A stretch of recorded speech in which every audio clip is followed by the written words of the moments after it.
Okay, thank you.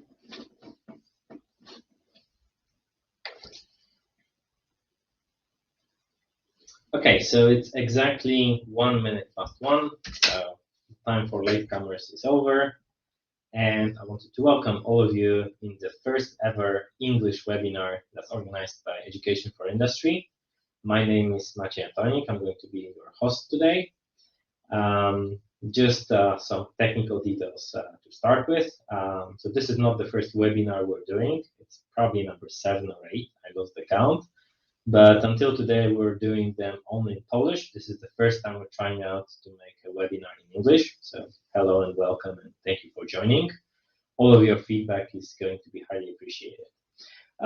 Today's webinar was actually supposed to be done from a little bit nicer place. It was supposed to be done from a nice studio from Lighthouse Marketing Agency, who's helping us with marketing.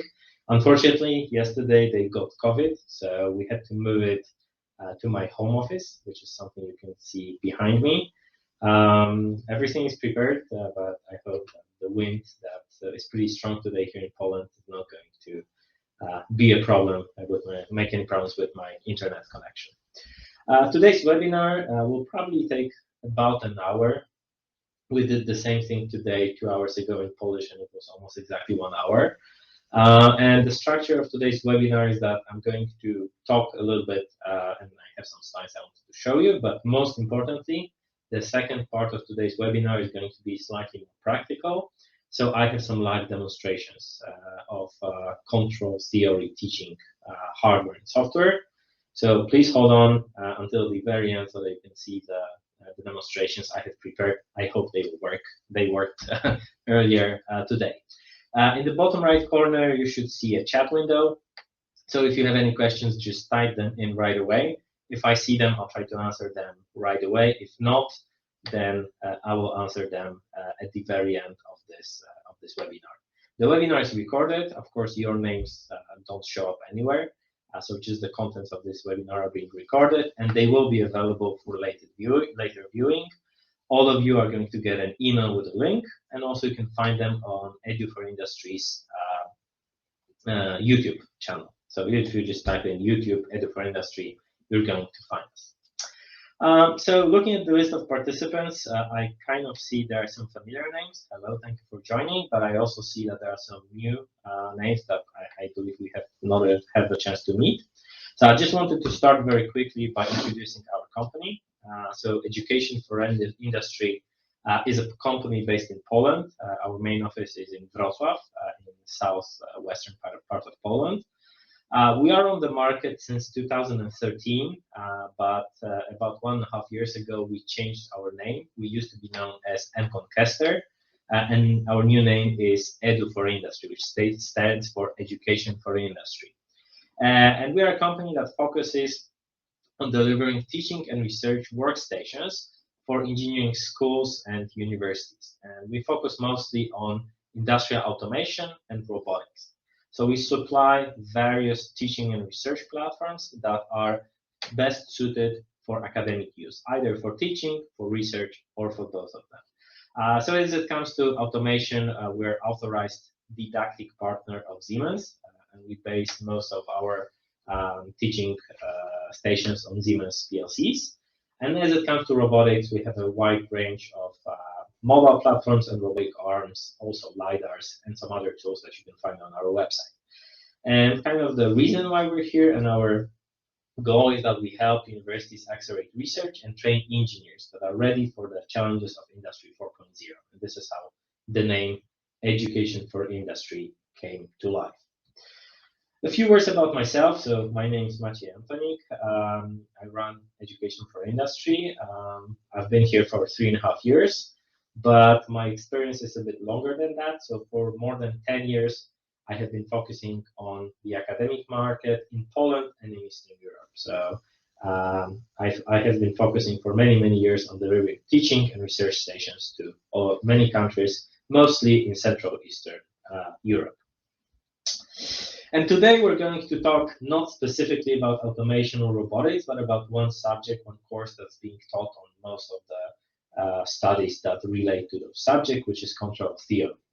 And actually, control theory is just an overall name. I recently had some good discussion with someone who told me that it shouldn't be called control theory, but it should be called control practice, and that's very true. Actually, this subject is known as control theory or introduction to automation or control systems, or there are many, many different names for the course that's teaching students how to analyze and model systems, how to identify their parameters, and how to design control algorithms that can control various plants, various objects. So this one name encompasses many different courses. It's kind of the very fundamental course of automation and robotics, but it's also this course is also taught on other fields of engineering, such as electronics and mechatronics and so on. Me myself, I studied electronics and telecommunications back in my time, and I also had a subject which was called Basics of Automation, if I remember correctly. This is a very practical course, so very often it consists of lectures, some exercises, but also some laboratories. And it's most often taught in MATLAB Simulink. And we do know a couple of cases when some other programming environments are being used, such as LabVIEW, or especially in the last few years, Python has become a very popular tool to teach this subject. And this is a very important subject, but talking to various people that teach it, we see a lot of challenges that they see while learning this subject. And I can tell you that when I was a student, I can still remember this subject, and I can agree with all of them. I thought it was very difficult for me to learn this subject, and I'll tell you why.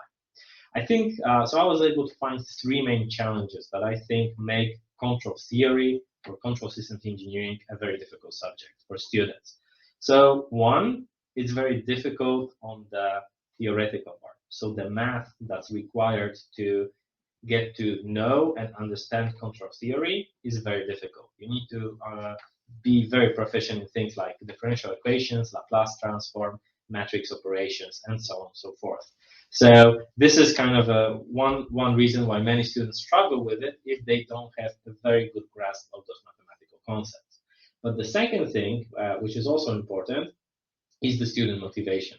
Students tend to learn more and learn better of things that they understand and they see why they are important.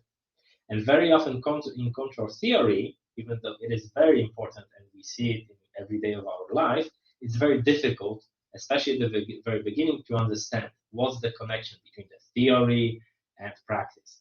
This is the PID, this is the LQR algorithm. How does it relate to real life? Where can I see it on my everyday life? It's very difficult for students to understand it, especially at the very beginning when they're being hit with this massive amount of theory they need to learn. And third, because it kind of relates to the first point, since you need to know a lot of math and there's a lot of computation involved, you need to be proficient in a programming environment or in some other software environment that allows you to quickly run the equations that you need to run. So to quickly model experiments and to quickly design control algorithms. As said before, MATLAB Simulink could be one of them, but it also could be LabVIEW, Python, C++, or any other environment. But you need to know it to be able to move forward, especially as it comes to laboratory practice. And based on our experience and based on our collaboration with a company called Quanser, who's a manufacturer of teaching and research stations back from Canada, we have come up with something that we think is a perfect recipe for a modern control theory laboratory. And I believe that in today's world, to make the laboratory exercises for students efficient and effective, we need three elements. One of them is hardware, one of them is software, and the third one, which is a recent addition, is a remote learning environment. And as it comes to physical experiments, I think for them to be effective, we need to have experiments that, on one hand, show real-life systems, so have real motor, real sensor, and can show an experiment that relates somehow to the real world, that are student-proof, so experiments that can withstand many ideas and many mistakes that students can have, and for many, many years keep the same parameters and serve in the same laboratory in an unchanged and effective way. And the third one, we need various types of experiments so that students can get to touch and get to try various systems, various plans. And those physical plans wouldn't give us any benefit if we didn't have a good software environment. So an environment that allows students to easily implement and deploy on hardware their algorithms and the models that they are designing. We need a software environment that brings together simulation and real-life measurement of real experiments. And we're going to show you how this can be done. And the third addition, this is actually something that, of course, has been developed in the last 2 years because of the pandemic and a lot of remote learning that students need to go through. But I think this is also part of the future as an extension of a laboratory to students' home. So remote learning environment, a tool that students can run on their computer at home, if necessary as a replacement, but at least as an addition to the physical laboratory that they would go through during their lab hours. And in the next couple of slides, I'm going to talk a little bit about all three of those elements. And at the very end, we'll switch to the other camera and other computer I have in here to show you some demonstrations. So let's start with hardware. As I mentioned before, we are the only authorized distributor of Quanser, who's kind of considered the most known and the de facto standard in control theory education platforms. They come from Canada, and they have a wide range of platforms that are used for teaching and research in control theory. And I'm going to start with one example, which is a model of a helicopter, which is called Quanser AERO. Unfortunately, it's a little bit too big for me to show it in the other camera I have it here, so I'll just show it in the main camera. And it looks like this. So it's basically a base that has a built-in controller and amplifier. You can see the connection to USB and power here. There's a slit ring that allows this to move infinitely in any direction. And then there are also two motors that can be mounted either like this or like this. So this way you have a simple model of a helicopter that can be programmed by students to perform various trajectories and various tasks that you design. And this is a simple model. It's built for teaching. It's built so that it's safe. It's very difficult to break it. It has protection so that students cannot put their fingers inside of the propellers to get hurt by the blade. But also, it's open architecture, which means that students get access to every internal signal that's available here. So they can directly read all of the encoders that are here. They can read the IMU signals that are mounted inside of this experiment, and they can directly send control commands to the motor. And this is just a simple laboratory experiment, but of course it was designed in a way so that it directly reflects how real-life experiments work, how an osprey, a helicopter, or even it can model half of a quadrocopter for the purpose of control design, control theory. So if you show this to students, they can immediately understand how does it connect to real life and how you would design, let's say, a control algorithm for a real helicopter.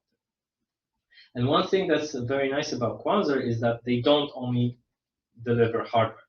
They deliver complete teaching solutions, which means that they always consist of hardware, of course, of software that I'm going to talk about at the very end, but also about they deliver teaching materials. So professor or lab technician that wants to run this laboratory, they get ready to use teaching materials, a number of PDF files with theory, student instructions, and tests for students, so that they can very easily and very quickly run the laboratory. Of course, later they can change it to make it more suitable for their experiments. But there's a very comprehensive and student-proof, let's say, teaching materials that are delivered with this course. And so how an example one exercise for students could look like. And each experiment comes with multiple of those experiments. So of course, at the very beginning, there's theoretical introduction to the concept that is going to be described in this particular laboratory.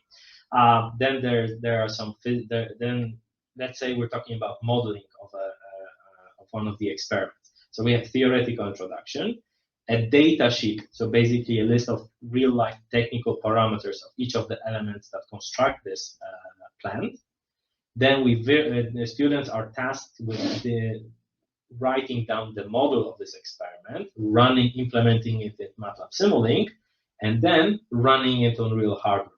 And the very end, the last moment of this exercise, the result that they're trying to get is to see on one chart comparison of what they calculated to the real-life measurement of the phenomena that they were supposed to model.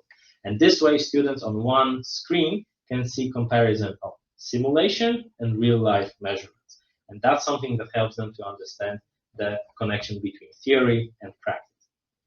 And some of the exercises, they come with additional help for professors to implement it in their course materials, which is textbook mapping guide. Basically, it's a table that takes a number of globally popular control engineering books, and it marks from each of the chapters of those books which concepts can be taught with this specific exercise.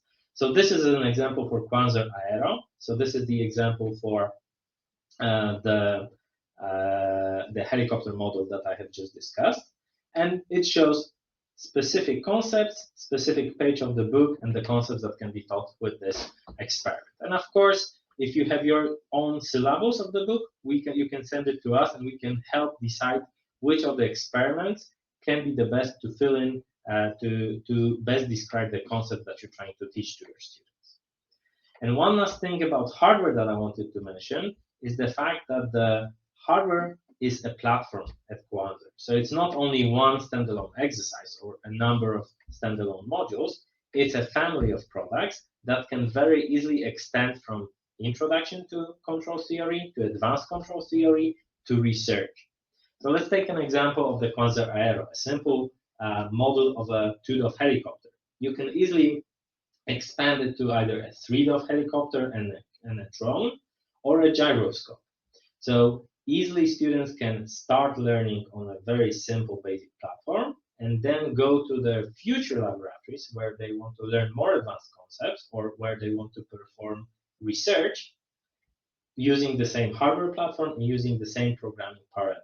So they can very easily start working on different, more complicated devices, more complicated plans, using the knowledge they had before. Let's just go very quickly through some of the other hardware platforms that are available for teaching control theory. One of the other very, very popular platforms is called Quanser Cube.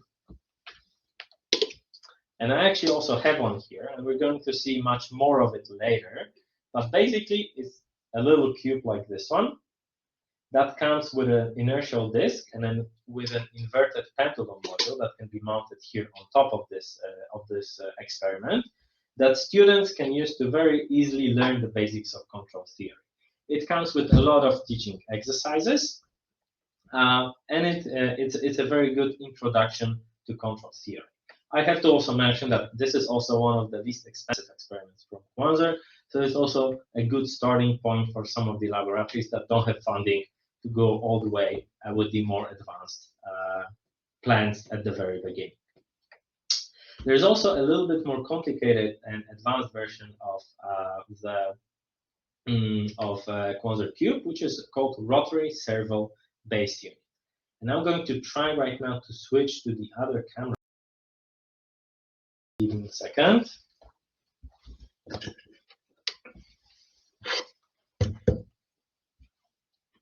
Okay, so you should see right now the other camera that's right here next to me, and this is the Rotary Servo base unit. So basically, it's a very similar idea to the cube you've seen before. So there's one electric motor that's mounted on top, actually here.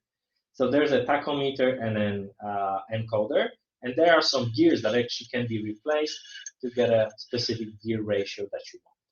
And the Cube Servo had a controller and the amplifier built into the same box, so you just connect it through USB to your computer. This device, it doesn't have those things built in, So there are only some connections that can be used to connect to external amplifier and external controller that, of course, we supply as one complete package. However, what's important with this device is that it's a modular solution.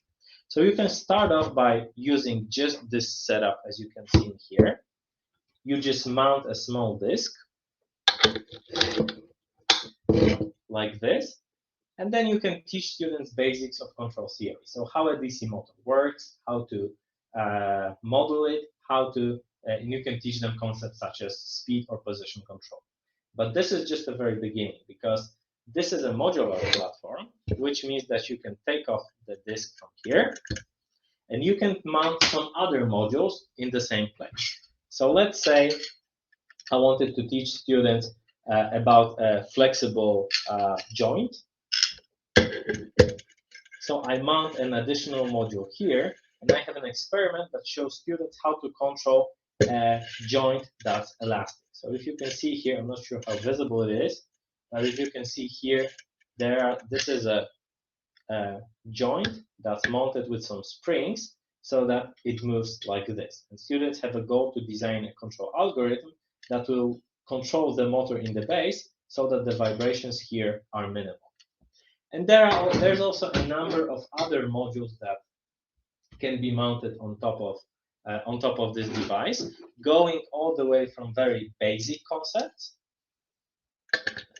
to more advanced ones, including things like 2 degrees of freedom or torsional forces, so that one station, just by replacing the modules, can be very easily switched to teaching various subjects. This way, one physical lab stand can be used for a number of lab hours and even number of courses just by simply replacing each of those modules. And of course, those modules come with, each of them comes with their own teaching materials so that you can very easily start running different laboratory exercises. So this is kind of a modular family of experiments, and it's experiments because those are so-called rotary experiments. And there's also a family of linear motion experiments. So in this case, the motor is not mounted so that it moves around. The motor is mounted on a small cart that can go back and forth. And again, it's a base station with just the cart, and you can add various modules such as single and double inverted pendulum, seesaw, linear flexible joint, and almost any combination of those things. Again, going from simple to more advanced control theory concepts. And there's also a number of other plans. We call them specialty plans. So things that are not modular anymore, but can show some more advanced concepts. And some of them are more geared towards teaching, such as magnetic levitation or coupled tanks. And some of them are more geared towards advanced teaching and research, things like active suspension model, 3-DOF helicopter, 3-DOF gyroscope model, and so on and so forth. I don't want to go through all of them. We can always advise you, or you can find them on either ours or Quanser's website. But it's important to understand there's a very large number of different teaching and research stations that are available. But one thing that's in common, actually there are 2 things that are in common. One, they're all open architecture, which means you can freely access all of the internal signals. And second thing, they use the same software environment. And actually there are a number of ways you can control them. You can either use the controllers that are supplied by Quanser, and then use MATLAB Simulink or some other programming language like Python, let's say. Or you can use your own controllers and, let's say, communicate with those experiments through protocols such as SPI. But the most common and most default way, especially as it comes to teaching, is using MATLAB Simulink with an additional toolbox that's provided with each of those experiments, which is called Quark. And Quark is a very complex and a very big toolbox that has a number of capabilities, and there are many different versions of it. I don't want to go into details of it, so I'll just mention that you can think of it as a universal driver for all of the Quanser's experiments. So it's an addition to MATLAB Simulink that gives you blocks that make it very easy to connect to hardware.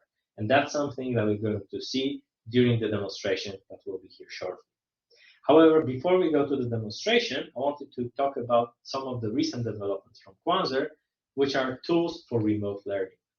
So, 2 years ago, the pandemic came, and Quanser very quickly understood that a lot of lab work is going to go to home, and students and professors will be forced to deliver remote learning experience to students somehow. So they came up with 3 different tools that can be used by students at home to learn control theory. And I'm going to talk briefly about each of them. The first one of them is actually free. It's called Experience Controls, and it's an app for your phone. It works both with Android and iOS, and you can think of it as a mobile textbook. So basically, it's an application that contains a lot of control theory, so a lot of materials that students can read, but they are also augmented with simulations, so that students not only learn what a PID is or what a step response is, they can also see it in a small, simple simulation that can run on their phone. What's nice about those materials, except for the fact that they're free and very good, is the fact that they contain a lot of real-world examples, so that students can very quickly understand what this specific concept has to do with real life and where is it used in practice.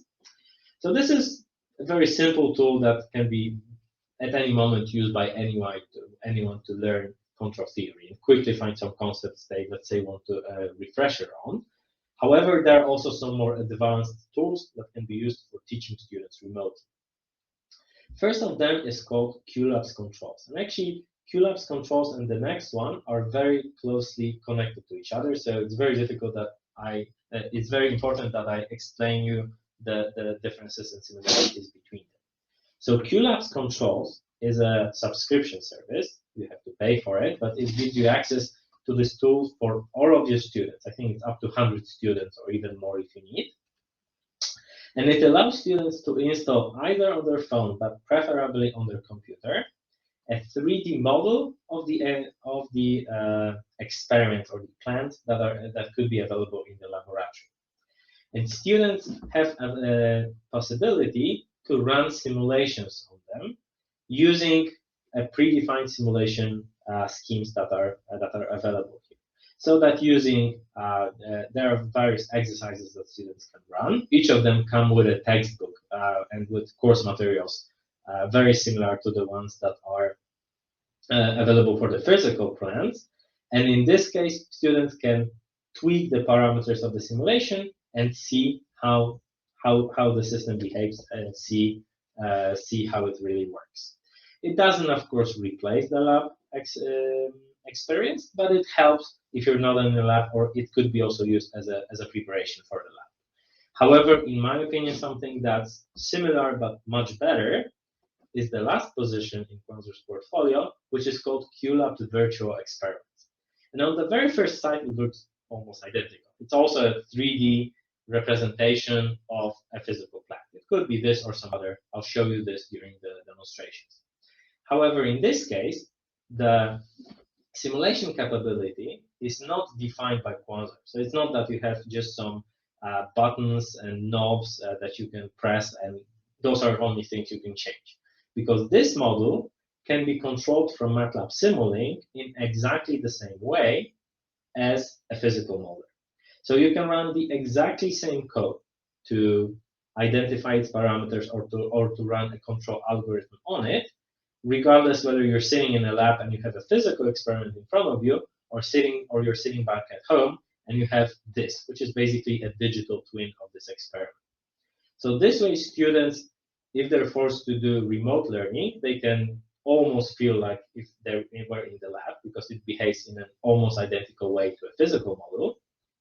But even later, when hopefully pandemic will be over, and students will have full-time labs in the actual labs, this is also a great tool for them to prepare to those labs. So as a pre-requirement to go to the lab, you can do some work at home. And again, it's a 1-year subscription license that covers all of your students that you teach. All of those tools, so Qlabs Controls and Qlabs Virtual Experiments, they come also with a so-called academic portal which is basically a tool for you to manage student subscriptions and monitor their progress in their exercises. I know it might not be very clear all the differences between those things. That's why I have prepared some demonstrations for you to show you how this all works in practice. So right now I'll switch to the other computer I have here, and I will switch to the other camera. So right now you should be able to see on your main screen my MATLAB window, and on the camera you should see the space when I will have some experiments. And I will run the demonstrations on the Quanser cube.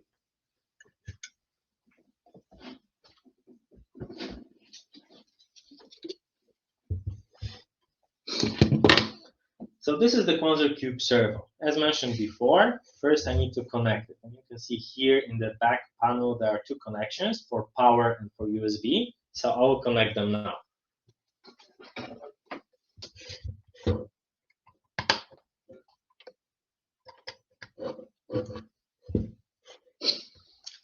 Okay, and the first experiments I'm going to show are going to use the inertial disk. It's mounted using 4 small magnets, so it just pops right here very easily. As you can see, there's a red LED on top edge of this experiment. It's lit in red, which means that it's powered, but it's not connected. I'll move it slightly closer to the camera so that you can see the disk.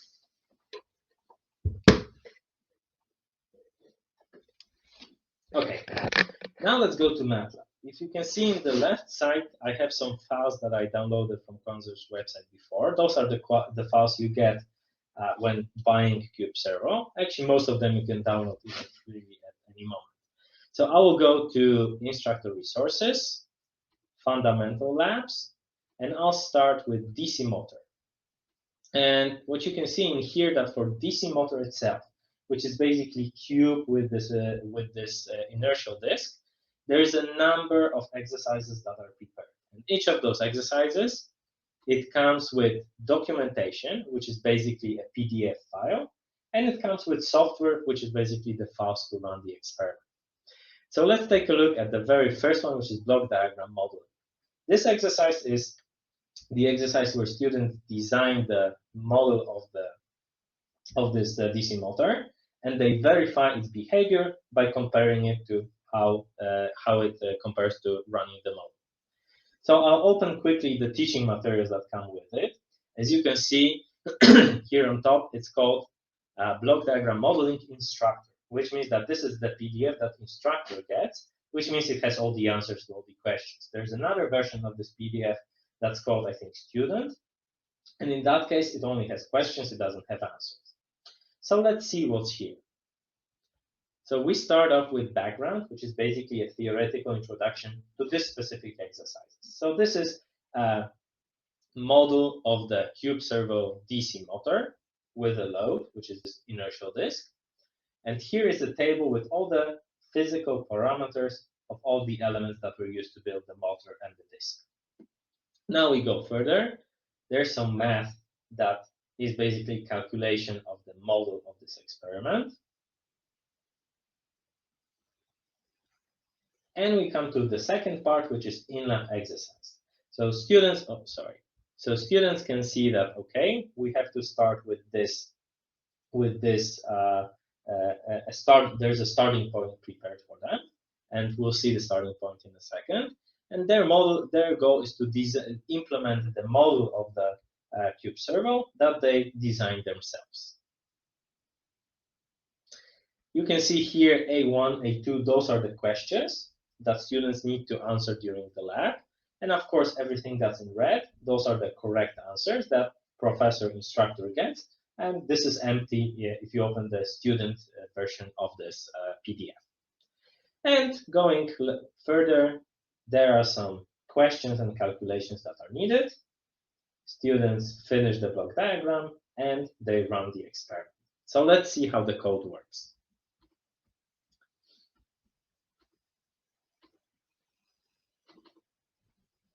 So first of all, students are tasked with running writing and running an M5 that's called cube2 parameters, which is basically loading a number of variables that are the physical parameters of this experiment. Then they need to complete the Simulink diagram. I'm opening the instructor version, so the version that's completed. So you can see that there are two scopes that opened, and there's some Simulink code in here. Something that's important to note are three blocks. One of them is called HIL initialize, and there's HIL write analog and HIL read encoder. And those three blocks, they come from Quark, so this add-on to MATLAB Simulink that Quanser supplies. And this is everything that's needed to connect with real hardware. So if you click on HIL initialize, you can configure the block that basically initializes communication with real hardware. And this is a very universal block, which means that if you look at the board type, there's a very long list of various data acquisition cards and controllers on USB, on PCI, and built into various exercises that can be supported. And just by changing the identifier, the board type of the experiment that you're using, you can change the scope to run on different hardware. So this way, students learn how to connect to real hardware from MATLAB Simulink. So everything I need to do right now is set up correctly. So it's Cube, Servo, USB. And I have to press Quark, build. What's happening right now is that all of the code is being recompiled right now and downloaded to the controller of Cube Servo in this case, so that it will run on real hardware. This takes just a second, and now we're ready. And I hope I've connected everything. And now I'm pressing run. So please observe right now on the camera. If everything is correct, the LED should switch from red to green, as you can see right now. And I'm really not sure how well you can see the disk here, but the disk is actually spinning. It's going faster and slower, faster and slower. I'm not sure what's the frame rate on the camera on your side. I can see this in the camera, but if you cannot see this, I wouldn't be surprised, but you can see this in the scope. So this is the scope that shows a comparison of the output of the model. So the output of the model that's here on the bottom with the actual reading from the encoder. The blue line is simulated or calculated in the model, and the yellow line is the actual measurement. And I'm going to hold with my hand the disk right now so that you can see that the yellow reading is an actual reading from an actual encoder measuring the movement of this model. And this is the moment where students can see how well they designed the model of this experiment, and they can also really understand that model is never perfect, and it's always the real measurement will be slightly off from the model that they have designed. So this is a very simple exercise, probably one of the first lab exercises that students will do. Let's try to run something a little bit more complex. So I'll go back to the instructor resources, but now I'll go not to fundamental labs, DC motor, but I'll go to pendulum. And I'll open the very last of the exercises, which is swing up control. Again, there's documentation with the PDF with student instructions, and then there is software. And in software, again, I have a M file that just loads parameters for the inverted pendulum. You see the correct parameters, the correct variables have been loaded, and I can open the Simulink model of the swing up control. This is the very last exercise that students do because it is the most complex one. It combines swinging up the pendulum and keeping it in upright position. So let's have a look. Again, we have a slightly more complicated Simulink block diagram. And we have here the HIL initialize function. Again, it's initialized for Cube, Servo to USB, which is the same. You can see here that there's a separate subsystem for swing up control and a lot of other logic, including inputs and outputs to the physical plant, which again has this HIL write, HIL read blocks. So everything works exactly the same as it did before. I'm going to press Quark, build. In the meantime, I'm going to disconnect the disk and connect the inverted pendulum.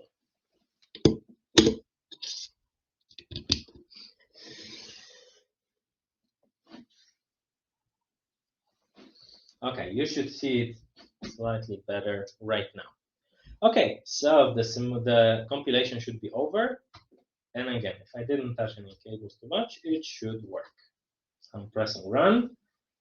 We need to wait a while, and if everything goes well, the LED will turn green, like right now, and we're going to see the experiment go up. And you can see that it works pretty well. It holds the inverted pendulum in the upright position, and if I force it down, it will start putting it up again.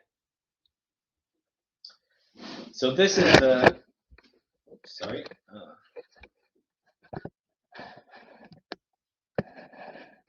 Yes, so this is the final point of the last exercise of this specific experiment, although there's actually even much more, because there are also a lot of other materials for Qlabs Servo, including so-called add-on controllers, which use the same experiment for showing other experiments, such as haptic knob, a tower crane experiment, nonlinear pendulum models, and other things. So there's a lot of things a lot of concepts you can show using this simple exercises. And last thing I wanted to show you are those digital experiences. So Quanser Interactive Labs. I have them also installed here. I'll run them right now. So this is a combination of Quanser controls and Quanser virtual experiments. As you can see here, I have the full package installed on this laptop. So I have, I'm not sure if all, but most of the experiments that are available. So you can see that there is both Qube and AERO that I have discussed. There are some plans for robotics, because the same tools can be used for teaching robotics, such as Qarm, so a robotic arm and a mobile robot called Qbot. And then there are also models of other exercises that are available from Quanser. So let's check one of the exercises. Let's say I'll go to AERO, so the helicopter model. There's number one is AERO Workspace, which is basically this digital twin, the most advanced version of this digital exercise, where students can program it themselves. Before we go into it, let's try some other experiments, which are limited to what was designed before. So what you can see here is a nice 3D representation of the helicopter. And here you have two PID controllers. One is for pitch, for rising, and one is for falling. And what I can do here is I can run this simulation. And you can see that the helicopter moves up and down according to the control algorithm that's here. There's a set point or a reference and an actual position. And what I can do is I can change the settings in real time to hopefully fix my controller, but of course I'm doing this randomly, so this is going to be just very random. But this way students can quickly see how to design and tune your PID algorithm, in this case, to make the experiment behave the way you want it to behave. Here on top are buttons that let you change the view position, or you can just do it with your mouse any way you want. And there's also a link to open content, which basically downloads a PDF with student instructions for this specific exercise.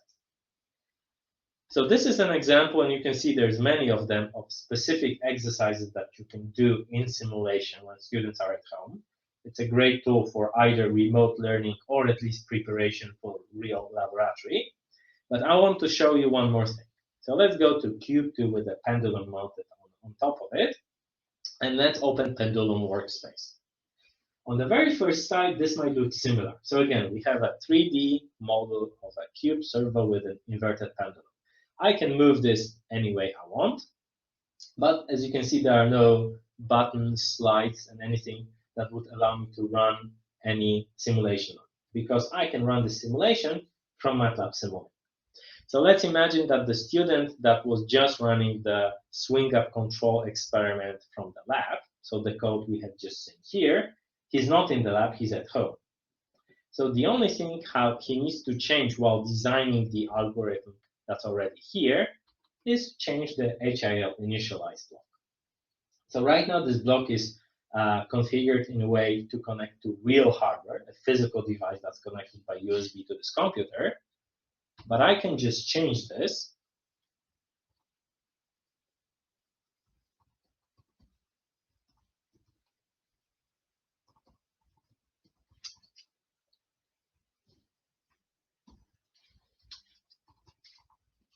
to direct it to a TCP/IP stream from localhost with this board identifier 18921. This means that it's a cube servo with inverted pendulum. I can press OK. I need to rebuild my code, so go again, Quark build. This will take a couple of seconds.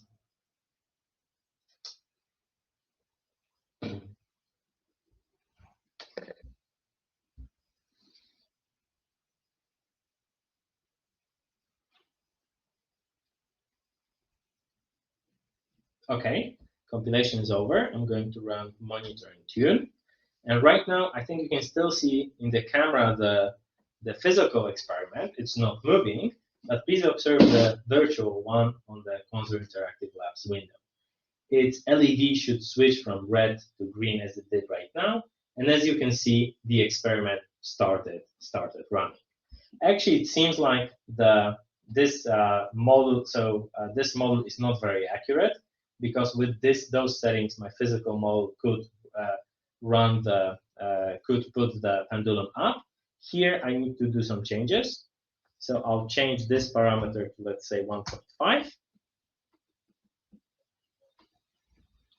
And that was enough for the pendulum to go up. And in this case, you can see that student can almost feel as if he or she was in the laboratory. And of course, I'm not saying this is a replacement of a physical experiment. I would never say so. But if you are forced to teach your students remotely, or you see value in having them prepare very well for the precious time they have in the lab, you can ask them to prepare something at home, do something in simulation at home, so that they come to the laboratory prepared, and they can much more quickly design their algorithms and perform their exercises during the lab time. So this is everything I had for you today as it comes to demonstration. And it's also everything I had for you today as it comes to this webinar. Right now, in a couple of seconds, we're going to show you a quick survey, just with 2 quick questions to get some of your thoughts about how we did during this webinar and whether you see any value in it. So if you can take a moment to fill it in, we would appreciate it. And right now, it's also a great time to ask questions. So you have a chat window in the bottom right corner of your screen. Please type any questions if you have them.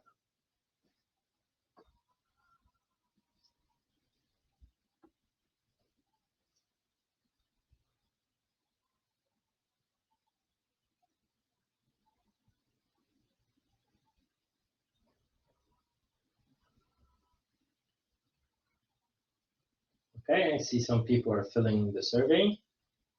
Thank you for that. Apparently, there are no questions, which either means that everything was clear or nothing was clear. I'm going to assume it was the first one, hopefully. If you have any future questions, please feel free to reach us through phone or email. We're always happy to help you and answer any questions. Yeah, and thank you for participation. I'll wait another minute for any last questions, and if not, this will be the